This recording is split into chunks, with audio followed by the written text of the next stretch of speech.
fair packs them in. Hi, I'm Ray. Kingston Kitchen last held in 2019, a vehicle for vendors in the hospitality sector. The popular platform staging a robust post-pandemic return. Fear of COVID fading fast, but cost of living biting hard.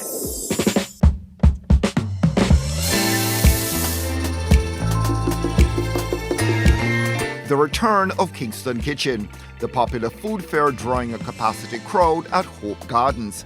Another sign of pre-pandemic levels of activity continuing to gain steam. Despite an uptick in COVID numbers, folks happy to gather and socialize in numbers. We were scared too. We weren't sure if we could celebrate our 10 years. We weren't sure if the Ministry of Health would give us a pass to have this event. See the crowd tonight. It exceeded our expectations. We were expecting this crowd. Over 2,000 printed tickets moved, not counting online sales. The urge to re-engage, however, corresponding with a big jump in the cost of living. Utilities, petrol, you name it, way up. Food, no exception. Just go to the supermarket. Every week you go to the supermarket, even the market, the prices go up and up. Everybody's tightening their belts. The beauty of Kingston Kitchen, unlike an all-inclusive where you have to pay this big sum to get in, here at Kingston Kitchen we have a minimal entry fee, but people can buy what they can afford, and that's why we tell people small portions, affordable portions. And we say think about the volume versus have so high that people can't afford it. Everybody's looking to budget, everybody's looking to get the maximum out of their dollar, because right now we're all feeling it. It's a pinch. So Kingston Kitchen, a timely reminder of better days, normal times. KK, great news and a welcome platform for caterers and food providers of all stripes back in the day, and almost a lifeline after 2 years of COVID. Lines forming for many of the 70 vendors. Grill specialist, the Sheriff, twice running out of his only offering for the night, pork ribs. I didn't want a large menu at all, just one thing and one thing. I didn't have starch. If you want breadfruit, you can go all the way up there. Sheriff, how you lug this thing around the place? On a trailer. We pull it around, or we put it on a flatbed. But like I tell you, this for 3 years has not been touched. And today is the first day. You mean thanks to COVID? Yes, And I said, I'm not bringing anything else. Her name is Big Bertha. She does 40 chickens at once. I just had some curried conch. It's really good. Why is the conch so soft? By the way, you put a nice amount of pepper in it. Our conch is this soft because we try to keep our seafood fresh and authentic. So we try to get it fresh from the sea and cooked in time. So you're always getting fresh food from Crabfish, Jamaica. So where the conch come from? Portland, Manchaniel. We're offering pastas today. That's our concept of our business, pastas. So we're having our coconut fried fish pasta and our chicken stir-fry pasta. We also have seafood fritters, corn, clams, mussels, shrimp, all those lovely things in the sea. And you sample everything? Everything. How you guys did during the pandemic? Because business must have taken a big lick. Let me tell you something. Persons don't understand what caterers, chef has to go through, especially in the pandemic. At some point when you're trying to get the client and you're giving them the quotation, then we're like, whoa, this is too high. But sometimes we try to, but some persons say, but give God thanks, we get some work. I'm a caterer, so we really took a big hit. And when them said the pot a bubble again, I was like, hey, we gotta go. How much is the pot bubbling though? Because boy, prices are going up. People are careful about how they spend. I understand that. 2 years ago, we had prices at about $500. We tried not to touch the 1,000. Here in the Burrito Shack, it's only $800. So we try to keep it pocket friendly still. Why are you Alex the Great?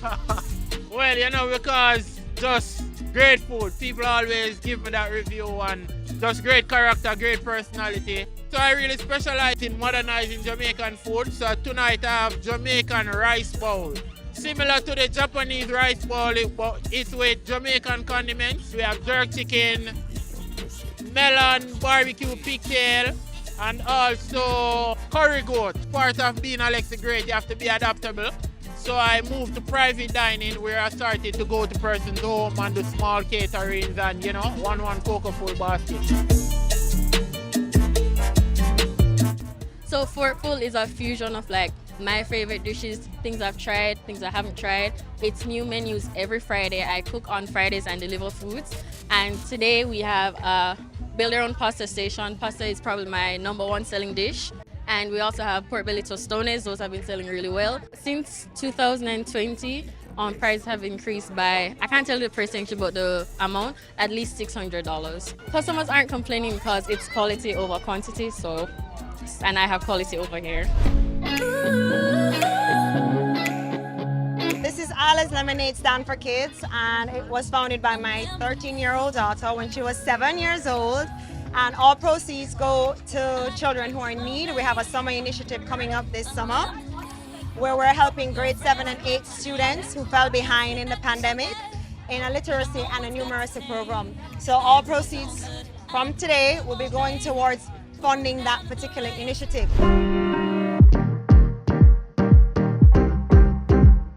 Tell us about your varieties of jams. Okay, well I have pine and ginger. The #1 flavor is mango scotch bonnet. I also do a jackfruit and rosemary. So I like to explore with different things and, different fruits that we have here locally. I was able to, not have to raise my price yet, but once I do expand, it is something that will affect me more. But yes, my raw materials, everything has gone up. The jars, the produce, everything.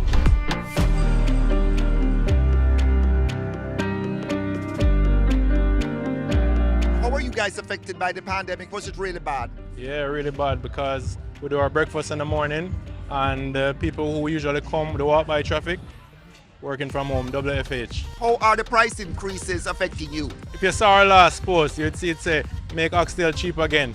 But we want to add that and say, make food cheap again. But the price of food is going up. Last week I went to buy oxtail, it was 1,000 something, and now it gone to 1,100 something. So within like days, the price I think just going up and down, fluctuating. We just hope that there's a rush coming in for people who want food and want excitement. And because of that build up from the pandemic, people not going out and things, everybody's going out because one of our staff member was like, everything is going on tonight, this and that. I was like, don't worry about that. People will be out. Signs of optimism, a return to appetite. But how badly were you affected by the pandemic? You're a caterer. Yes, to be honest, it wasn't that bad. The cupcakes didn't sell as much, but we improvised. So we did like banana loaves and carrot loaves and the bread puddings. So customers really wanted a comfort food. So that worked. How much more are your cupcakes now? Anthony, to be honest, I had to raise my cost because everything is going up. You go to places that you thought you would get like a discount or you're buying in quantity real cheaper, not so much. So prices had to be increased up because of the quality of the cupcakes. Thank God customers didn't mind. They said everyone tell they understand because everything has been going up. Flash frozen ice cream, there's no ice. If you're making ice cream, it's rubbing on an icy surface. And with that, you get icy particles. With this, there's no ice. It's all liquid nitrogen. So it's the creamiest ice cream. It's the most pure ice cream. But you have the product for the summer. I do have the product. It's hot. So with ice cream, it can't beat that.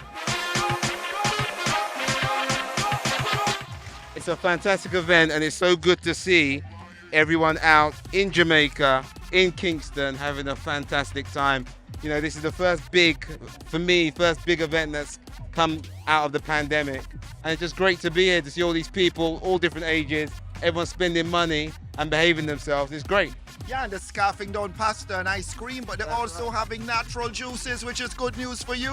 Always a good thing for me, I'm just happy to be here. I'm blessed and I'm continually favored by the Almighty, and I'm just happy to, have this opportunity to sell to my fellow Jamaicans.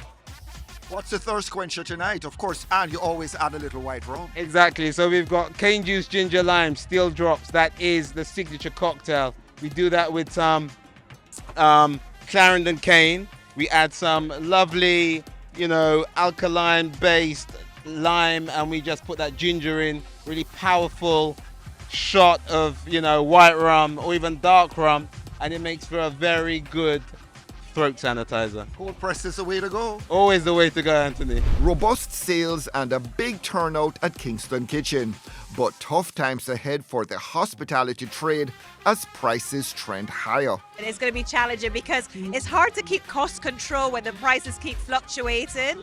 And I feel really sorry for my friends in hospitality because I don't know how they do it.